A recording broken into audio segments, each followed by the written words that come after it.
ये इमरजेंसी का जिक्र हुआ कल लोकसभा में। मैं वहाँ के मीट द प्रेस कोई कार्यक्रम है, जैसे चंडीगढ़ में मनीष तिवारी जी ने प्रेस क्लब में एक प्रोग्राम रखा था। मैंने कहा ये भी प्रेस क्लब है क्या? फिर मुझे पता लगा ये प्रेस क्लब नहीं है, ये तो सरकारी है। तो यहाँ हम कोई सरकारी वो ही कर सकते हैं। और फिर सजेशन आई कि हम यहाँ पे बैठ के बात कर सकते हैं, तो ये भी एक अच्छी बात है क्योंकि नज़दीकी आपके ऑफिस हैं सारे।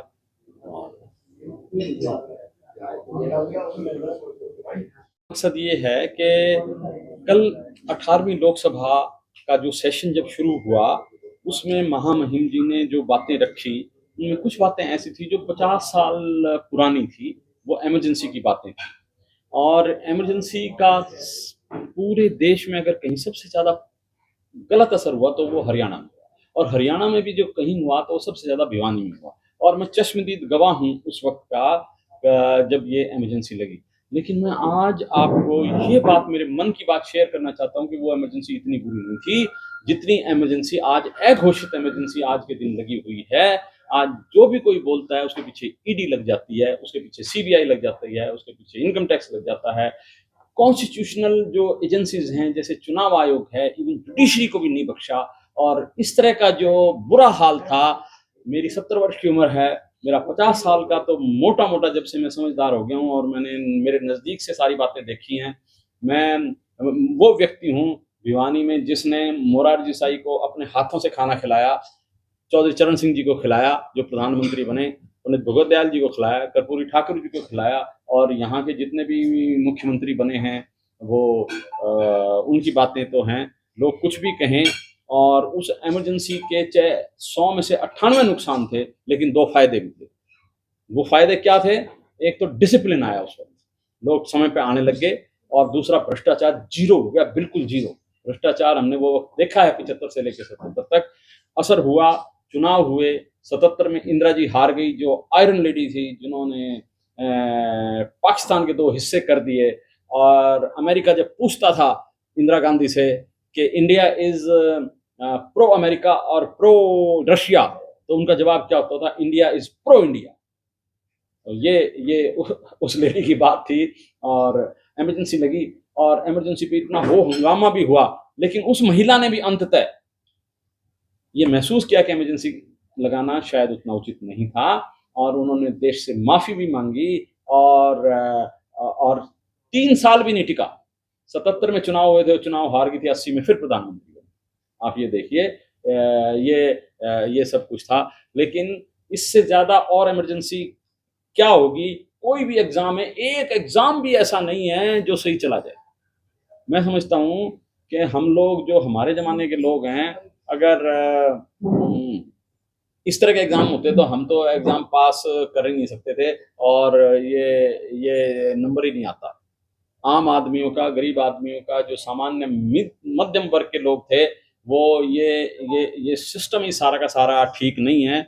और मेरा तो ये, बहुत मेरे दोस्तों से भी मैंने बात की, बहुतों से, पढ़े लिखों से, सब यही मानते हैं कि जो ये इस तरह से एंट्रेंस एग्जामिनेशन है, ये एक करप्शन की एक दुकान है। इनको सीमित करना चाहिए, और वो सीमित भी कैसे हो सकता है? मैं सिर्फ प्रॉब्लम नहीं, सोल्यूशन भी मैं देना चाहता हूँ साथ में, कि ये सीमित ऐसे हो सकता है कि हमारे 10वीं के, 12वीं के जो आगे के वो जो हैं, उनको 60% 70% मिले, और जो एंट्रेंस का जो है उसको सिर्फ कम मिले, तो 30% हो, तब जाके कहीं हो सकता है। हमारे प्रदेश में भी मैं देखता हूँ पिछले सालों में इतनी नियुक्तियां हुई, सीडी को छोड़ दें हम, जो ऊपर की नियुक्तियां थी ना, बाहर वाले लोगों की ज्यादा होगी, हरियाणा से बाहर वालों की ज्यादा होगी। हरियाणा वाले कहाँ जाएंगे? हमारे लोग जब बाहर जाते हैं, क्या उनको नौकरियां मिलती हैं? पूछता तक नहीं कोई, बात करना पसंद नहीं करता, इंटरव्यू भी ठीक से नहीं लेते। और यहाँ पे बाहर के लोगों को इतनी को नौकरियां मिल गई, ये सब विषय है। और इससे ज्यादा इमरजेंसी क्या होगी जब पीने के लिए पानी लोगों को नहीं मिलता। ये मैं तो अखबार पढ़ता हूँ, कोई दिन का भी अखबार ऐसा नहीं होता जिस दिन पानी की समस्याएं नहीं होती, सीवरेज की समस्याएं नहीं होती, और घोटालों की समस्याएं नहीं होती। ये कहते हैं कि भिवानी नगर परिषद के 200 करोड़ रुपए घोटाले की जांच सीबीआई करेगी। सीबीआई क्या करेगी? दीपक पोती करेगी। कुछ नहीं करेगी, कुछ नहीं हुआ। आप देख लो कितने हो गए।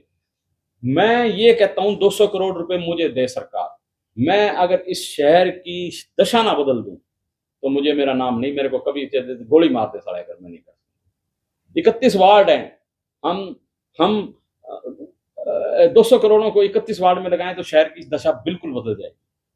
हर 31 वार्ड, एक वार्ड में एक एक पार्क भी होना चाहिए, स्कूल नजदीक अच्छे होने चाहिए, शिक्षा के स्तर को बढ़ाएं, हम हेल्थ फैसिलिटीज को बढ़ाएं, हम पीने के पानी को। और एक मेरा 4 पॉइंट प्रोग्राम है, डॉक्टर भारद्वाज 4 पॉइंट प्रोग्राम, जो सोनिया जी आई थी तब भी मैंने बोला। और हर घर में स्वच्छ जल हो, हर घर में स्वच्छ लैट्रिन हो। मोदी जी तो बहुत बाद में शौचालय बनवाने लगे हैं, हमने बहुत पहले उनसे बनवाए। 29 करोड़ रुपया शैलजा जी से लेके मैंने। और स्लम इरेडिकेशन के लिए भिवानी पहला ऐसा जिला था जहां पे 29 करोड़ स्लम इरेडिकेशन के लिए लगा और शौचालय बने। और तीसरा मेरा ये था कि 12 क्लास तक ऐसी शिक्षा बच्चों को मिले जो उनको स्किल्ड बनाए। जो एक अध्ययन पहले हुआ उसमें ये था कि अगर हमारी अर्थव्यवस्था को सुधारना है, अगर हमारे देश को आगे जाना है, तो जितना अनस्किल्ड लेबर हमारा है इसको हम स्किल्ड बनाएं।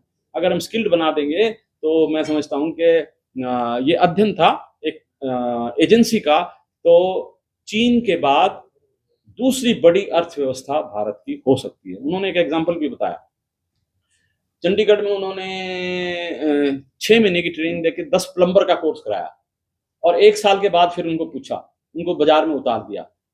कोई 500 रुपए कमाता, कोई 1000 रुपए कमाता, कोई 700 रुपए कमाता। इस तरह से स्किल्ड बनेंगे तो पैसा कमाएंगे। चाहे नर्स बहन जी बने, चाहे फिटर बने, चाहे रंग पोतन कोई इस प्रकार के काम करें, जरूरत है स्किल्ड बनाने की। और चौथा मेरा पॉइंट था जो मैं विधानसभा में हमेशा बोलता था, नो टू करप्शन। करप्शन जब तक खत्म नहीं होगी तो इस देश का सुधार नहीं हो सकता। और जो जो जो आज के दिन जो जो इमरजेंसी लगी हुई है, जिसको अघोषित इमरजेंसी कहते हैं, जो बोलेगा उसके पीछे सीडी लग जाएगी, जो बोलेगा उसके पीछे सीबीआई लग जाएगी, जो बोलेगा उसके पीछे पुलिस लग जाएगी। और जो एजेंसी हैं जैसे चुनाव आयोग है, इन तक को भी नहीं बख्शा, जुडिशरी है, इनको भी जो है नहीं बख्शा। और कितनी ही जो जो जो ये इतना बुरा हाल आप लोग भी महसूस करते होंगे, उस इमरजेंसी में नहीं था जो अब अघोषित इमरजेंसी में है। लोग बहुत दबे और दूसरी किस्म का महसूस करते हैं। आज मैंने आपके सामने ये बातें रखी हैं। और जो इतना पैसा ऊपर से आता है, ऐसा नहीं है कि पैसा अब हालात बदल गए हैं। अब इतनी एक वक्त वो था कि पैसा बहुत कम था, आज पैसा बहुत है और इतने इतने बड़े घोटाले हो जाते हैं और उनकी जांच भी हो जाती है, समय भी बदल जाता है, सब कुछ डाइल्यूट हो जाता है, ग्राउंड लेवल पे कुछ नहीं होता। और ये कहते हैं कि सुशासन की बात करते हैं, तो ऐसा नहीं होना चाहिए। और ये अघोषित इमरजेंसी उस इमरजेंसी से ज़्यादा बुरी है। और ये जो हमारे शहर की जो समस्याएं हैं, पीने के पानी के लिए लोग तड़फ रहे हैं, तड़फ। कोई दिन ऐसा नहीं जाता मैं अधिकारियों को फोन नहीं करता हूँ, कभी एक्शन को, कभी एससी को, कभी जेई से रिक्वेस्ट करता हूँ, काम होते हैं, हफ्ते के बाद फिर करता हूँ, फिर वही याद रहता है। तो ये मुझे समझ नहीं आता कि आफ्टर ऑल ये क्या होगा। सीवरेज की मैं आपको साथ लेके चलता हूँ, मेरे साथ एक दिन का बनाओ प्रोग्राम, मैं आपको 100 से ज्यादा जगह ऐसी दिखाऊंगा जहां पे सीवर ओवरफ्लो हो रहे हैं। 100 से ज्यादा ऐसी जगह बताऊंगा। घंटा घर पे देख लो, एक को पाइप लीक कर रहा था, हफ्तों लग गए उसको ठीक होने। मुझे तो ये समझ में नहीं आती कि ये कर क्या रहे हैं, क्यों लोगों को ये बिना बात जान के पानी की कमी, सीवरेज का बुरा हाल, जो बेरोजगारी की दर है वो कितनी बढ़ रही है, जो महंगाई है वो इतनी ज्यादा हो रही है। संसद में बैठ के तो हमें इन चीजों पे बात करनी चाहिए, महंगाई पे बात करनी चाहिए, बेरोजगारी पे बात करनी चाहिए, स्किल्ड बनाने की बात करनी चाहिए, आगे हमारा भारत कैसे सुधरेगा, हमारा भविष्य कैसे सुधरेगा, ये बातें करनी चाहिए। ये गड़े मुर्दे उखाड़ के इमरजेंसी की 50 साल पुरानी बात है उसकी बात कह रहे हैं। और इनको आगे के भविष्य की और वो बातें देखनी चाहिए। और मुंह से अखबारों में या मीडिया में कुछ भी कर लें, जब तक ग्राउंड लेवल पे लोगों को उसका फायदा नहीं होगा तब तक उनके कोई मायने। काम करने की कमी रहेगी सर, मैं तो बेसिकली प्रोफेशनल हूँ। मैंने अपने जीवन में थोड़ा सा राजनीति में मुझे भी मौका लगा, मैंने कभी किसी को नीचा दिखाने की कोशिश नहीं की। हमारे विरोधी थे, उनको भी मैंने सम्मान दिया है। और एक और बात मैं मुटरेजा जी आपको बताना चाहता हूँ, हम अगर किसी को कुछ देंगे, किसी को नीचा दिखाएंगे ना, वही लौट के हमारे पास आएगा। अभी जिस प्रकार से लोकसभा का सेशन चला था, एक दूसरे को नीचा दिखाने का प्रयास जो है वापस किया, ये उचित नहीं है। इसको कोई भी अप्रिशिएट नहीं करेगा। सबको मिल बैठ के क्या करना चाहिए, सबको मिल बैठ के चाहिए कि हमारी महंगाई कैसे कम हो, हमारी बेरोजगारी कैसे दूर हो, हमारा देश कैसे उन्नति करे। हमारी जो उन्नति का रास्ता है, मैं तो ये कहता हूँ शिक्षा और ट्रेनिंग के माध्यम से ही ये आगे बढ़ सकते हैं हम। उस पे हमारा विजन होना चाहिए और उस पे अगर हम जोर देंगे और जो आगे समस्याएं हैं उन पे हम देंगे तो मैं समझता हूँ कि हम ज़्यादा अपने भारत को आगे ले जाने और स्टैंडर्ड ऑफ लिविंग लोगों का ऊपर करने में हम कामयाब हो पाएंगे। मैंने कभी ये अपने जीवन में नहीं कहा, अगर बीजेपी ने अच्छे काम किए हैं तो मैंने उनकी हमेशा तारीफ की है। 370 धारा को हटाया है, मैं कहने वाला था। हुड्डा साहब ने भी, अगर आपने देखा हो तो रिकॉर्ड की बात है ये, हुड्डा साहब ने भी कहा 370 हटाना एक अच्छी बात है। बीजेपी ने जो अच्छा काम किया हम अच्छा कहेंगे, लेकिन जो ये संविधान को बचाने की नौबत आ गई, ऐसे काम ये स्वतंत्रता भी ये मूल मंत्र है जो जो जो कि एवरीबडी इज फ्री। और वो ना ईडी के दबाव में, ना सीबीआई के दबाव में, ना इनकम टैक्स के दबाव में, ना पुलिस के दबाव में, ना जुडिशरी के दबाव में, ना चुनाव आयोग के दबाव में ये सारी चीजें नहीं होनी चाहिए। इनका हस्तक्षेप सरकार को नहीं करना चाहिए। डॉक्टर साहब, दोनों मंत्री किरण चौधरी बीजेपी में भी शामिल हुई है, तो उन्होंने कुछ दिनों पहले एक बयान दिया है कि हरियाणा में कांग्रेस वेंटिलेटर है। इस पर आपकी क्या टिप्पणी रहेगी? ये उनके अपने विचार हैं और मैं समझता हूं कि कांग्रेस पिछले 10 वर्षों का जो शासन था उसको देखते हुए कांग्रेस ने अपने टाइम में अच्छे काम किए। हुड्डा साहब से कोई भी व्यक्ति मिल सकता था और हुड्डा साहब सबकी बात सुनते थे। हमारे मतभेद भी कई बार हो जाते थे, उसके बावजूद भी हुड्डा साहब काम करने की कोशिश करते थे। और मेरे कार्यकाल में मैंने जो भी, जैसे यहाँ पे भिवानी में 2 रेलवे के ओवरब्रिज बनवाए, एक ये टीआईटी के सामने और एक ये हांसी रोड पे, और जो यूनिवर्सिटी है उसकी सैंक्शन हुड्डा साहब ने की। जिस दिन शिलान्यास किया उस दिन मैं वहीं पे था, हमारे दूसरे नेताओं का भी इसमें योगदान था। और मेडिकल कॉलेज की भी सैंक्शन हुड्डा साहब ने की। थोड़ी सी दूर बन गई यूनिवर्सिटी, ये नज़दीक बनती तो थोड़ा सा अच्छा था। 13 किलोमीटर दूर है, लोगों को आने जाने में दिक्कतें होती हैं और मेन रोड से भी 3 किलोमीटर और अंदर चलना पड़ता है। तो ये सारी बातें हैं और मैं तो ये समझता हूँ कि शायद लोगों का जो आकलन है, कोई कहता है 60 से 70 सीटें अवश्य कांग्रेस की आगे आएंगी।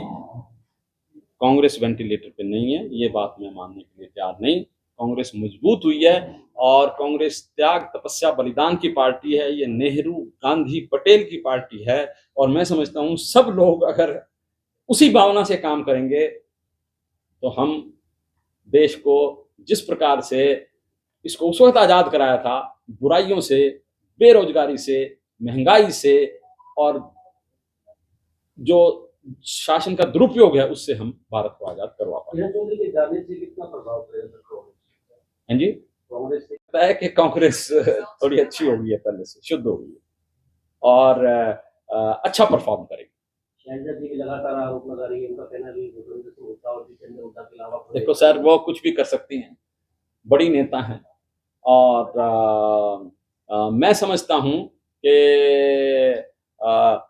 जो भी पार्टी लोगों के बीच रहेगी, उनके दुख तकलीफ को महसूस करेगी, बेरोजगारी को महसूस करेगी, महंगाई को महसूस करेगी, दुशासन को महसूस करेगी, लोगों के चक्कर ना काटने पड़े। ये बात कह तो देते हैं मुख्यमंत्री जी, लेकिन ग्राउंड पे क्या है आप ये देखो। कोई चाहे पहचान पत्रों की बात हो, चाहे और कोई बात हो, आप म्युनिसिपल कमेटी में एक काम करा के दिखा दो। ये ग्राउंड लेवल पे जो है, जब तक ग्राउंड लेवल पे बातें नहीं होंगी, हम कुछ कह लें उसका कोई फायदा नहीं। सर मनोहर लाल जी कहते हैं कि सभी लालों को एक साथ वो बीजेपी के अंदर लेके आए, चाहे बात की जाए भजन लाल के परिवार की, परिवार के परिवार की। मनोहर लाल जी मेरे बहुत अच्छे मित्र हैं, मेरे से 1 साल जूनियर थे रोहतक गवर्नमेंट कॉलेज में, और वो भले आदमी हैं खुद। वो बेशक ईमानदार हैं, कर्मठ हैं, सारी बातें हैं, लेकिन लोगों को उनसे जो आशाएं थी शायद वो पूरी नहीं कर सके थे, और इस तरह से बीच में से उनको एकदम हटा दिया। ये भी मैं समझता हूँ कि लोगों के गले नहीं उतरी हैं ठीक से बातें। और चलो, मैं तो यही कामना करता हूँ कि वो भले आदमी हैं और मेरे साथ एक कॉलेज में पढ़े हैं, वो अच्छे काम करें, उनमें क्षमता है और भगवान उनको और क्षमता दें। 1 माह से दूषित पेयजल की समस्या झेल रहे लोग, ये कब होंगी सॉल्व? ये पेयजल आपूर्ति नहीं होने पर सर्कुलर रोड व मिनी बाईपास पर लोगों ने जाम लगाया। जाम लगाना कोई मतलब अच्छी बात नहीं है, कोई भी खुशी से नहीं करता, मजबूरी में करना पड़ता है ये काम। क्यों नहीं सरकार इसकी तरफ देखती? पानी के लिए सब्र का बांध टूटा, ये मेरी लिखी हुई बातें नहीं है, ये सब मैं पढ़ता हूँ। लोग परेशान हैं, मैं उनके बीच में जाता हूँ, मैं देखता हूँ, मैं अधिकारियों को फोन करता हूँ, मैं जेई से रिक्वेस्ट करता हूँ, एसडीओ से करता हूँ, एक्शन से करता हूँ, एससी से करता हूँ, और ऊपर मंत्रियों से भी करता हूँ, और फिर भी ये समस्याएं हल नहीं होती, तो थोड़ा सा पीड़ा तो होती है। तो ये चोर को चोर कहने में जो है लोग डरते हैं। और एक तिरछी नजर एक छपता है तो उसमें है, सीने में जोर भर के चोर को चोर कहते। अगर चोर को चोर कहेंगे, इतना लोगों में आएगा, तो ये सब अधिकारी भी सुधरेंगे और पॉलिटिशियन, मैं गारंटी से कह सकता हूं। तो चलो, ये सारी बातें हैं, और हमारे शहर का सुधार हो। मुझे तो सबसे बड़ी दुख की बात यह है, 31 वार्ड हैं, 31 वार्डों में सब में मैं तो कहता हूँ कि नगर परिषद एक सुंदर पार्क बनाए,